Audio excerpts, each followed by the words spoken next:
करुणा foundation की ओर से गुरुवार को विमर्श की प्रस्तुति कोयलांचल की गाथा, स्मृति, संघर्ष और संकल्प का आयोजन लुबी सर्कुलर रोड स्थित यूनियन क्लब में किया गया। कार्यक्रम की शुरुआत मुख्य अतिथि और विशिष्ट अतिथियों ने संयुक्त रूप से दीप प्रज्वलित कर की।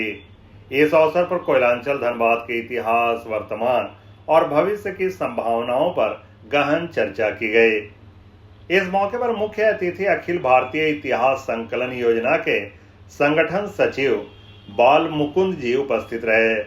वहीं विशेष अतिथि के रूप में विकास प्रीतम सिन्हा, प्रमोद पाठक, केदार मित्तल, हरेंद्र सिंह, चेतन गोयनका और धीरज कुमार शामिल हुए।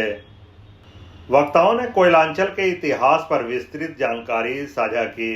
उन्होंने बताया कि धनबाद में कोयला व्यापार की शुरुआत रविंद्रनाथ टैगोर और उनके परिवार के द्वारा हुई थी। साथ ही कहा कि पहले धनबाद क्षेत्र पुराना बाजार से हीरापुर तक सीमित था और झरिया नाम से पहचाना जाता था। उन्होंने राष्ट्रीयकरण से पहले और बाद में हुए विकास पर भी प्रकाश डाला और कहा कि गैंग्स ऑफ वासेपुर फिल्म ने धनबाद की असली पहचान को धूमिल किया है। अपने अतीत के पराक्रम और अपने पूर्वजों के संघर्ष के कारण से जो हमारा अस्तित्व बचा हुआ है, उस अस्तित्व के आगे बढ़ा करके हम और भारत को दुनिया के सर्वश्रेष्ठ देशों में शामिल करने में सक्षम हो।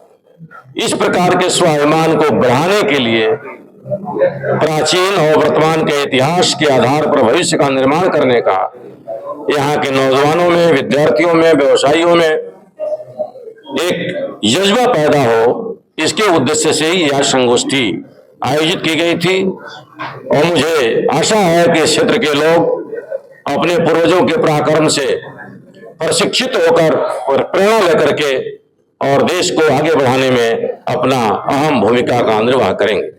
सर, यहाँ पे कोयले की बात है, वासेपुर की बात है, आपको क्या लगता है किसको प्राप्त करने की आवश्यकता है भविष्य के लिए? हमारे ऋषियों ने कहा है, यद भद्रम तन्ना शुभ, जो अच्छा है वही देखने का अधिकार हमको है। कौवा को और सुअर को गंदगी देखने का अधिकार है, लेकिन हंस गंदगी नहीं देखता, वो निर्चीर विवेक करता है। इसीलिए जो अच्छी बातें हैं उसी की चर्चा होनी चाहिए, जो बुरी बातें हैं उससे केवल प्रेरणा लेनी चाहिए।